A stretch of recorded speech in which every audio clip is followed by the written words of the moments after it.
सा सा सा सा सारे सारे धा पानी सारे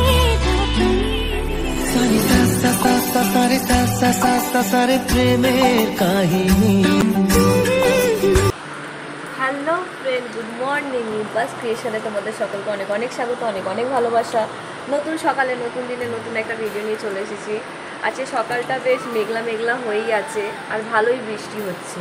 আর আমাদের এখানে বৃষ্টি মানে কারেন্ট চলে যাওয়া আর এক হাঁটুর ওপরে জল জমে যাওয়া। জামা কাপড় শুধু তোলা আর মেলা, এটাই হচ্ছে। জামা কাপড় প্রথমে মেলা ছিল, সেগুলোকে তুললাম, তারপর রোদ দেখে আবার কি হলো যে না চলো জামা কাপড়গুলো শোকাবো। আবার তাড়াহুড়ো করে দেখো না সব জামা কাপড়গুলোকে নিয়ে এসেছি, এখানে জড়ো করে রেখেছি যে আবার যদি একটু রোদ ওঠে তখন নয় আবার একটুখানি মেলা যাবে। এবার কাজকর্ম বলতে গেলে মোটামুটি হয়েই আছে। একটু সকাল থেকে একটু কুড়েমি করছি, অনেকদিন পর কুড়েমি করলাম, কারণ ঘর যেহেতু গোছানো হয়ে গেছে। হ্যাঁ, এগুলো টুকিটাকি কাজ, বিছানা ঝাড়তে আর ঘরটা পরিষ্কার করা, এইটুকুই। মানে মোটামুটি যেসব কাজগুলো করার আছে সেগুলো করে নিয়েছি। একটুখানি শুয়ে বসে বর্ষাকাল তো আর বলবো না, কারণ আমাদের এবারে মানে বৃষ্টিটা সেই রকম হয়নি। একদিকে হয়নি ভালো, কারণ আমাদের এখানে যা জল জমে আর আমাদের কি বলে পাইপ লাইনের কাজ চলছে, ড্রেনের কাজ চলছে। এবার জল যেখানে যেখানে মানে খোঁড়া হয়েছে সেই সব জায়গায় জল আর দাঁড়াচ্ছে না। কিন্তু আমাদের গলিটা মানে আমরা যে জায়গাটা থাকি সেই জায়গাটা এখনও ড্রেনের কাজ হয়নি, ওই জন্য আমাদের এই জায়গাটা একটু জলটা একটু বেশিই জমে। আস্তে আস্তে করে সব ঠিক হয়ে যাবে, কারণ মেন রোডে কাজ চলছে, তো আশা করছি সব ঠিক হয়ে যাবে।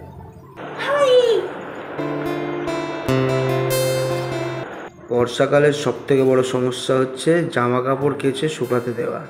তো যথারীতি শুকাতে দিয়ে দিল, জানলাগুলো কি আর করবে। এরপরে আস্তে আস্তে টুকটুক করে বিছানাপত্রগুলো গোছানো শুরু করে দিচ্ছে। এটা মায়ের ঘরের বিছানাটা গোছাচ্ছে, নিচের ঘরের বিছানাটাও গুছিয়ে নিয়েছে অনেকক্ষণ আগে। তুই চিৎকার করিস না, এই একজন চিৎকার করছে। হ্যাঁ, মাছ হয়েছে, মাছ খেতে চাইবে না, মানে কি বলবো। আর মাছ আমি ডিম দেব না তো না, মাছ রয়েছে মাছগুলোকে খা, তা না। এবার মাছগুলো কি করে বলো তো, রেখে দেবে, সেই জিনিসগুলো নষ্ট। এবার রিসু আমি গরম খুন্তির ছ্যাঁকা দিয়ে দেবো, তোকে খেতেই দেবো না, যা। এখন স্কুল থেকে এসে যে স্নান করা হয়ে গেছে, এখন ডিম করে পাগল করছে, আমি ওকে ডিম দেবই না। কারণ মাছ রয়েছে, মাছ খাবে না, সেই মাছ আর কেউ খাবে না, সেই মাছটা নষ্ট হবে, ফেলে দিতে হবে। তাই ওকে আমি এখন ডিম বলেছি যে আগে মাছ খাবি, তারপরে ওকে ডিম দেবো। আগে ওকে আমি মাছ খাইয়েই ছাড়বো আজকে। জল দেখো, তাও জলটা অনেকটাই কমে গেছে, কারণ এখান থেকে জল বেরিয়ে যাচ্ছে ওই পারে, মানে রাস্তা কেটে দিয়েছে বলে। জল জমবে।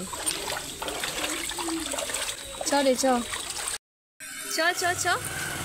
এই রাস্তায় আগের বছরে কত জল ছিল, পুরো হাঁটুর সমানে। এখন কমে গেছে, কারণ সেই লেভেলে বৃষ্টিটা হয়নি। দেখো জল দেখ, থই হচ্ছে, থই, ঠিক আছে। আর তাছাড়া পুরো এই রাস্তায় পুরো জল জমে থাকে। এখন জল নেমে যাচ্ছে, কারণ এই যে ড্রেনগুলো হয়েছে, তাড়াতাড়ি করে সব জল নেমে যাচ্ছে। রাস্তাটা আগের বছরও হয়নি, এবছরও হয়নি। দেখো ড্রেন থেকে জল বেরোচ্ছে। দেখো প্রতিদিনের মতো স্নান করে নিয়ে সব কাজ টাজ সেরে নিয়ে একেবারে চলে এসছে সন্ধেবেলা পুজো করতে। পুজোর জায়গায় বসলে একদম মানে মন আমাদের ভরে যায়, পুরো মনে হয় মন্দির। এত সুন্দর লাগে না এখানটা। তোমরা যদি আসো কখনো আর এসে যদি আমাদের ঠাকুর ঘরটায় যাও না, দেখলে মনে হবে যে পুরো মন্দির একখানা, বসলে মন শান্তি হয়ে যায়।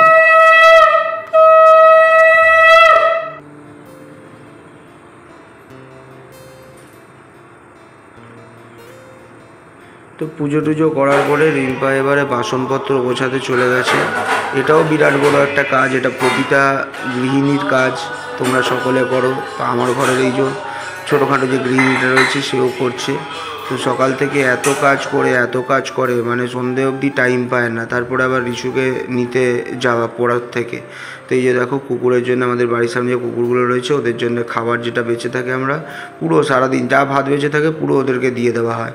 তো এই রিম্পা ভালো করে মেখে টেকে ওদেরকে দিয়ে এলো। আর তারপরে বাকি যে বাসন কুসনগুলো রয়েছে সেগুলো মাজা শুরু করে দিয়েছে, মেজে টেজে একদম পরিষ্কার টরিষ্কার করে। এরপর আবার আর একটা কাজ আছে, সেটাও বড় কাজ। রিশু পড়ার থেকে আসবে, আসার পরে ওর জন্য টিফিন তৈরি করা। তো নতুন নতুন কিছু কিছু করে দেওয়ার চেষ্টা করে, মুখরোচক, যেন বাচ্চারা সব সময় অন্য ধরনের খাবার খেতে ভালোবাসে। তো রান্নাঘরটা একদম মনের মতো করে ভালো করে পরিষ্কার করছে, টেবিলটার উপরে যাতে কোথাও কোনো নোংরা না থাকে। ও খুব পিটপিটানি বাবা, মানে বললাম না, ওর গায়ে এনার্জি থাকলেও সারা গায়ের যা এনার্জি রয়েছে সব একদিনে বের করে দেবে, সব একদিনে পরিষ্কার করবে, তারপরে গিয়ে চিপাতে শুয়ে পড়বে। তো যাই হোক, পরিষ্কার করে নিয়ে এবারে শিশুর জন্য খাবার যাচ্ছে। নিচে বসো। হ্যাঁ বানাচ্ছি।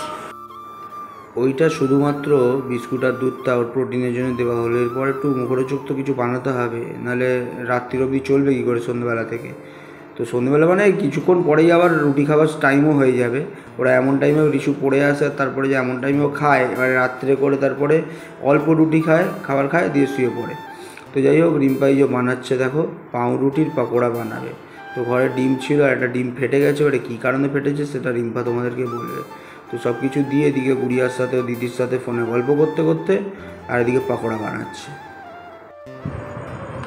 ফাইনালি আমার পকোড়া রেডি। এই যে পাউরুটির পকোড়া, অনেক বছর পর বানালাম। প্রথমে তো ভাবছিলাম ম্যাগি খাবো, তারপরে দেখছি ফ্রিজে পাউরুটি রয়েছে, আনাম পাউরুটিগুলো আবার শক্ত হয়ে যাবে, আর যে তাহলে একটু পকোড়া করে নিই। অনেক ভাজাভুজির প্রতি আমার এতটাই ভালোবাসা, সেটা ভুলেই গেছিলাম। আজকে হঠাৎ করে এবার আমার শাশুড়ি মা আসতে গিয়ে উনি পড়ে গেছেন এই জলের মধ্যে। মানে আমাদের এখানে যা শ্যাওলা, কোথায় গর্ত রয়েছে, মানে পড়ে গেছে বলে কি সেরকম না, মানে ওই দেয়ালে হেলান দিয়ে ডিম টিমগুলো সব ভেঙে গেছে। আর চলো পাউরুটির পকোড়া করে নিই। এই যে রিশুকে দিয়েছি, রিশুর এই সস পছন্দ হলো না, টমেটো সস দিয়ে এখন খাচ্ছে, খাক। আর এই ভদ্র লোকটা এখন এলো, রেনকোট রয়েছে কি করতে, তাহলে রেনকোটটা ছেলেকে দিয়ে দেবে। হ্যাঁ ওরই তো রেনকোট। প্যান্টটা দিয়ে ভিজলে তো নিচটা ভিজবে, প্রত্যেক ভালো ভিজে আসা।